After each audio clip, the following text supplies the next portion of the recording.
ప్రభుని యేసుక్రీస్తు నామంలో మిమ్మల్ని అందరినీ ప్రేమతో స్వాగతం పలుకుతూ ఉన్నాను.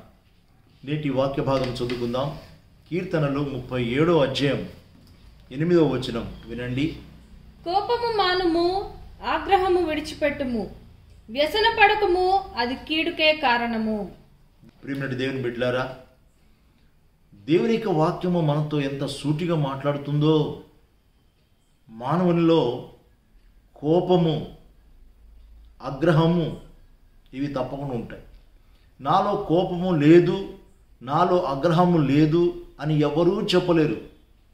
మనిషిలో కోపము, ఆగ్రహము ఉంది కాబట్టి దేవుడు మనిషితోనే చెప్తున్నాడు, ఓ మానవుడా, ఓ మనిషి, కోపము మానుము, ఆగ్రహము విడిచిపెట్టుము, అది కీడుకు కారణమవుతుంది.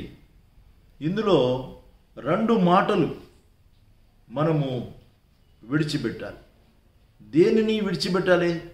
దేనిని మానుకోవాలంటే కోపమును, ఆగ్రహమును.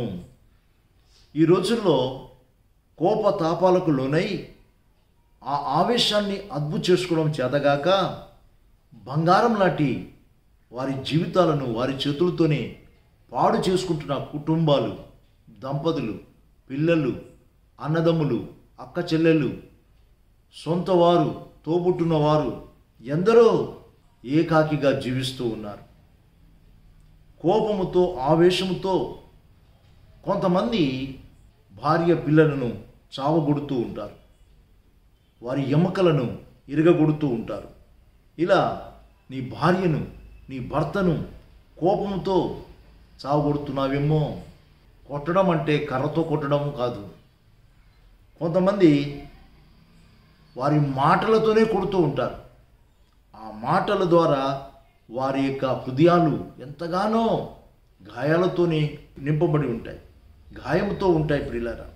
కనుక కొంతమంది అంటుంటారు, కత్తిలాంటి మాటలతో మాట్లాడుతున్నారు, పొడుస్తున్నారు అంటూ ఉంటారు. కనుక మన జీవితాల్లో ఇలాంటివి ఉండకూడదు. త్వరగా కోపపడే తత్వం ఉంటే, ఆవేశపడే తత్వం కనుక ఉంటే, నీ కోపము, నీ ఆవేశము అనార్థాలకు దారి తీస్తుంది. కాబట్టి ఏనాడు కూడా నీ కోపతాపాలను ప్రదర్శించకూడదు. నీ కోపమును విడువుము, నీ ఆగ్రహమును విడిచిపెట్టుము అని దేవుడు చెప్తూ ఉన్నాడు. మనకందరికి బాగా తెలిసిన సామెత, తన కోపమే తన శత్రువు. ఆ కోపం, ఆ ఆవేశము మోషేలో కూడా ఉంది. మోషేలో ఉన్న ఆ కోపాన్ని బట్టి వాగ్దాన భూమిలో అడుగు పెట్టలేకపోయాడు.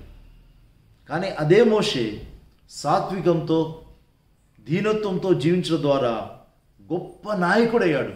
అంత మాత్రమే కాదు, దేవుని ఇల్లంతటిలో నమ్మకస్తుడుగా జీవిస్తూ దేవుని మహాజనాంగం ఇశ్రాయేలీయులకు మంచి నాయకుడిగా, మాదిరికరమైన నాయకుడిగా ముందుండి దేవుని ప్రజలను నడిపించాడు. 40 సంవత్సరాలు ఎంతో నమ్మకస్తుడిగా ఉండి దేవుని చిత్తాన్ని జరిగిస్తూ వచ్చాడు. ఈ 40 సంవత్సరాలలో మోషే మీద ఎన్నో సణుగులు, ఎన్నో నిందలు, ఈ నిందలు, ఈ యొక్క సణుగులు భరించి లక్షలాది మందికి మాదిరికరమైన జీవితం జీవించి ముందుండి నడిపించాడు. కోపాన్ని మానుకున్నాడు, ఆగ్రహమును విడిచిపెట్టాడు. కాబట్టే మహా గొప్ప నేత, మహా గొప్ప నాయకుడై దేవుని యొక్క ఇల్లంతటిలో నమ్మకస్తుడుగా ఉన్నాడు. భూమి మీద సాత్వికుడుగా జీవించాడు. మరి మన పరిస్థితి ఎలా ఉంది ప్రియులారా? మనం కోపంతోనే జీవిస్తున్నామేమో, ఆగ్రహంతోనే ఉంటున్నామేమో. అది మనల్ని పతనంలోనికి తీసుకొని వస్తుంది అనే విషయం ఎన్నడూ కూడా మర్చిపోకూడదు. ఈరోజు ఈ వర్తమానం వింటున్నప్పుడే కీర్తన 37:8 దేవుడు నా కోసమే రాయించాడు. ఈ రోజు నుండి నా కోపాన్ని మానుకుంటాను, నా ఆగ్రహమును విడిచిపెడతాను, మోషే వలె దీనుడుగా నేను జీవిస్తానని తీర్మానం చేసుకోండి. దేవుడు మోషేను దీవించాడు, నిన్ను కూడా బహుబలంగా దీవిస్తాడు. అలాంటి కృప పరిశుద్ధాత్మ దేవుడు మనకందరికీ దయచేయునుగాక. దైవాశీస్సులు ప్రార్థన చేసుకుందాం. ప్రేమ కలిగిన తండ్రి, మహోన్నతుడైన మా ప్రభువా, పరిశుద్ధ వాక్యము మాతో మాట్లాడుతూ ఉంది నాయన. ఓ మానవుడా, ఓ మనిషి, నీ కోపాన్ని మానుకో, నీ ఆగ్రహమును విడిచిపెట్టు, లేదంటే అదే నిన్ను పాడు చేస్తుంది, నశింపజేస్తుంది, శాంతి సమాధానం నెమ్మది లేకుండా చేస్తుందని మీ వాక్యం ద్వారా హెచ్చరిక ఇస్తూ ఉన్నారు నాయన. ఈ కోపం ద్వారా, ఆగ్రహం ద్వారా ఎన్నో బంగారం లాంటి జీవితాలు అంగలాడుస్తున్నాయి, రోధిస్తున్నాయి, దుఃఖపడుతున్నాయి ప్రభువా నాయన.